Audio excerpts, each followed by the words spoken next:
Yesu ashimwe. Ndabasuhuje mu izina ry'umwami wacu Yesu.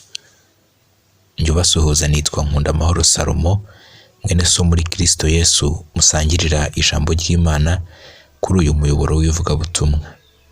Ndanezerewe cyane kubw'umwanya mwiza Imana iduhaye kugira ngo twongere twumve ijambo ryayo. Nukuri n'iby'igiciro biradukwiriye kuritega amatwi, kuribonera umwanya kandi umwanya uhagije, kugira ngo ijambo ry'Imana rigwire muri twe, ijambo ry'Imana ryuzure muri twe, tureke kuzurwa n'ibindi bintu byose, kuko ibizatwuzura byose nibyo bizatugenga, nibyo bizadutwara, nibyo bizatwiharira. Ariko ijambo ry'Imana niritwuzura, nta kabuza tuzabaho nk'uko Imana ishaka, tuzabaho nk'uko Imana yagennye ko uwabyawe ubwa kabiri abaho. Muri iyi nyigisho tugiye kuvuga ku Mwuka Wera, ariko uyu munsi ndumva ntari buze gutinda ku uwo ari we, ahubwo numva nshaka gutinda ku mumaro we. Gusa mbere gato reka mbanze mvuge Umwuka Wera. Ngira ngo iyo tuvuze Umwuka Wera, hari benshi bahita bumva imbaraga, umuyaga uhuha, umuriro utwika n'ibindi bigereranyo nk'ibyo. Ariko mu by'ukuri nubwo ari ibigereranyo bye, ariko ntabwo ari definition, cyangwa se ntabwo ari byo bimudefinisa cyangwa ngo bimuhe igisobanuro.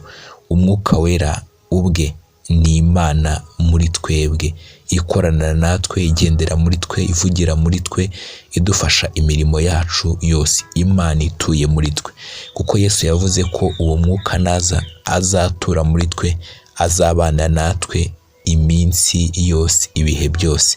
None rero uwo mwuka yaraje, ari muri njyewe wamajije kwizera Kristo Yesu, ari muri wowe. Bivuze ngo niwe wagize uruhare mu gutuma mvuka ubwa kabiri nkaba umwana w'Imana.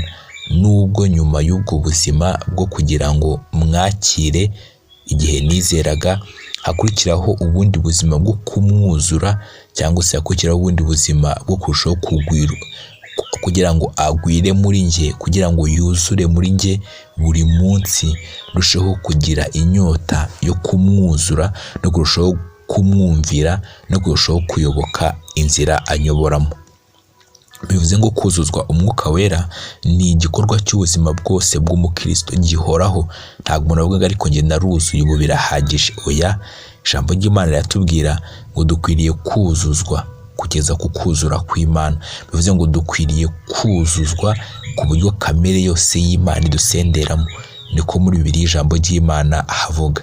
Bivuze ngo njye nawe tugiriye inyota uyu Mwuka Wera arusheho kugwirira muri twebwe, kandi abakiriye uwo mwuka adushoboza kuba abahamya. Numva nshaka kongera kuvuga kuba umuhamya, nubwo wenda ntari buze kubitindaho, ariko uyu mwuka araza agahamya Kristo muri njye, akampumiriza ko ari umwana w'Imana, ariko nanjye nkatera intambwe nkajya kumuhamya mu banyegereye, mu bo duturanye, mu bo twigana, mu bantu nyine buri munsi tubana. Uyu munsi rero ndashaka kuvuga ukuntu Umwuka Wera atwigisha byose, atwigisha byose. Ushatse muri iri jambo hari byose, washyiramo buri gikorwa cyose ushaka, ukuyemo ibyaha n'ibindi bintu bitanezeza Imana. Reka dusome ijambo ry'Imana. Ndahera muri Bibiliya yera, Yohana igice ni cya 14, ndahera kuri 25. Umutwe w'amagambo aravuga ngo Yesu asezera ku bigishwa be. Ibyo mbibabwiye nkiri kumwe namwe, ariko umufasha ari we Mwuka Wera, uwo Data azatuma mu izina ryanjye, niwe uzabigisha byose, abibutsa ibyo nababwiye byose. Bivuze ngo ahangaha twumvishemo imimaro nk'itatu y'Umwuka Wera. Bivuze ngo icya mbere ni uko ari umufasha. Umufasha hehe? Mu rugendo rwacu rwa gikristo ntitwarushobora tudafite uyu mufasha udufasha gukora imirimo, haba iyo mu rusengero n'iyo hanze y'urusengero. Haba ari akazi cyangwa inshingano wahawe gukora hanze y'urusengero, ushobora kuba uri umwarimu, ushobora kuba utwara ibinyabiziga, ushobora kuba uri umukozi wa leta wundi, ushobora kuba ukora n'indi mirimo itandukanye. Muri iyo mirimo naho Umwuka Wera ashaka kugufasha. Kugufasha gute? Aguha umutima wo kubikora nk'uko Yesu yabikora aba yari muri iyo pozisiyo. Bivuze ngo aguha umutima wo gukora udacungana n'umukoresha, aguha umutima wo kubikora nk'uwubyikorera, aguha umutima wo kubikora mu buryo bwo kuramya Imana. Hanyuma twongera tubona ko umwuka wera ari umwarimu, umwigisha. Bivuze ngo umwigisha ni uko yigisha abatazi, cyangwa se yakwigisha abatazi. Nanone akamaro k'umwigisha cyangwa umwarimu ni uko afata bya bindi abantu bari bazi akabishyira ku murongo neza, cyangwa akabishyira ku kigero gituma babyumva mu buryo bworoshye. Bivuze ngo umwuka wera rero nawe aratwigisha bya bikorwa byo mu rusengero n'ibyo hanze yarwo. Hanyuma nanone icya nyuma aratwibutsa, reminder. Bivuze ngo aratwibutsa ibyo Yesu yavuze. Amagambo twasomye muri Bibiliya ntago yose umuntu yayafatira rimwe icyarimwe, ariko urarisoma rikibika mu bubiko, nk'uko Dawidi yabivuze ngo nabitse ijambo ryawe mu mutima. Bivuze ngo nakoze depo. Rero iyo ngeze muri situation runaka, umwuka wera ajya muri bwa bubiko. Mwibutse ko ibyo twibutsa ari ibyo twize, ari ibyo twumvise. Wenda ashobora no kuzana ijambo rishya mu gihugu gitangaza kugira ngo akuyobore, ariko icyo tuvuga hano ni uko atwigisha ibyo twumvise, ibyo twize, ibyo twasomye. Iri jambo n'umuntu ashaka kongera kurisoma no muri Bibiliya y'Icyongereza haravuga ngo, Bibiliya yitwa NIV, but the advocate, the Holy Spirit, whom the Father will send in my name, will teach you all things and will remind you of everything I said to you. Bivuze ngo impamvu nsomye muri Bibiliya y'Icyongereza nashakaga iri jambo ryitwa advocate. Advocate ni umuvugizi, avoka. Bivuze ngo umuvugizi ni gute, cyangwa se avoka bivuze ngo ni umwe udefanda abantu mu rukiko, aburana mu mwanya wabo. Reka mbivuge gutyo. Hari ibirego byinshi bya Satani kuri twe, ariko umwuka wera aratuvugira imbere y'Imana, Satani akamwara, umwuka wera agahagarara mu mwanya wacu. None se ntago muzi ko umwuka wera adusengera ngo atunihira iminiho itavugwa, adusengera nk'uko Imana ishaka. Ni Imana muri twebwe, asenga nk'uko Imana ishaka. Bivuze ngo niwe utunihira iyo miniho itavugwa. Hanyuma ijambo ry'Imana tweretse ko he teaches us all the things, atwigisha ibintu byose. Ikindi ndaza kongera nyigarukeho ndi gusoza. Reka nongere nsome muri Bibiliya ijambo ry'Imana, muri Bibiliya ijambo ry'Imana n'ubundi ni Yohana igice ni cya 14, igice ni cya 14 guhera ku murongo waho wa 25. Ibyo mbibabwiye nkiri hamwe namwe, ariko wa mujyanama ari we Mwuka Muziranenge Data azohereza mu izina ryanjye, niwe uzabigisha byose kandi azabibutsa ibyo nababwiye byose. Aha nanone tubonyemo irindi jambo ryitwa umujyanama. Bivuze ngo umujyanama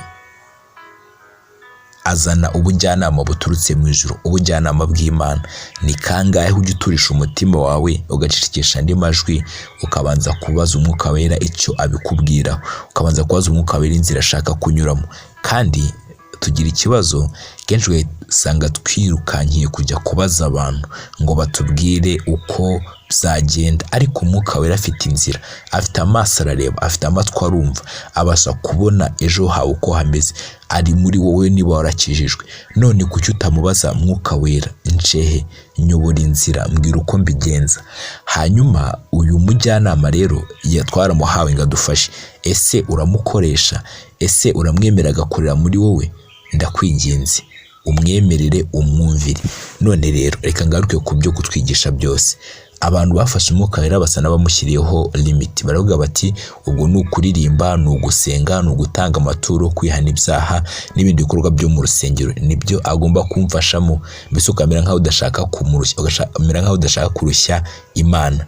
Ariko mu by'ukuri icyo nakubwira ni uko umwuka wera afite ako kamaro, yaba ari muto cyane, yaba agarukira hafi. Ahubwo Yesu aratubwira ngo Umwuka Wera azabigisha byose, uretse no hanze y'urusengero gusa. Niba uri umubyeyi azakwigisha uko urera abana bawe, niba uri umwana cyangwa se ufite ababyeyi cyangwa abandi bakurera azakwigisha uko ububaha, uko ugendera ku byo bakubwira. Niba uri umukozi ahantu azakwigisha ukuntu bavugana na bosi, azakwigisha ukuntu ururimi ukwiriye gukoresha uvugana n'umuntu kuruta, azakwigisha ukuntu unoza inshingano zawe umukoresha wawe adahari. Niba uri umuganga azakwigisha ukuntu ukwiriye kuvura Imana, mumbabarire, azakwigisha ukuntu ukwiriye kuvura abantu nk'aho ari Imana igakwiriye kuba ihagaze muri uwo mwanya.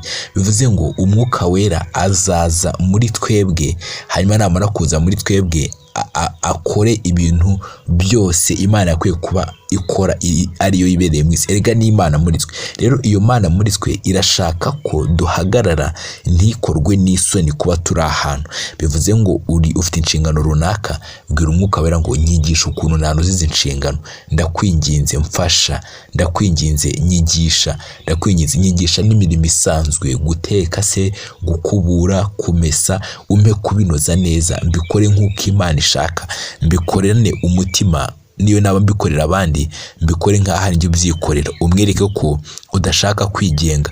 Buri gikorwa cyose niyo waba ukita gitoya, waba ugiye gukaraba muri dushe, waba ugiye guteka, mubwire ngo nibi uze tubikorane, tubikore tuganira, dusabane, twubakane ubusabane. Ni Imana yamuduhereye, ntabwo ishaka ko tumera nk'aho dutangiye kumuganiriza tugeze mu rusengero gusa, ahubwo no hanze y'urusengero ndimo nsubira mu rugo, ndi kunoza inshingano zanjye, ndi kuganira n'abandi.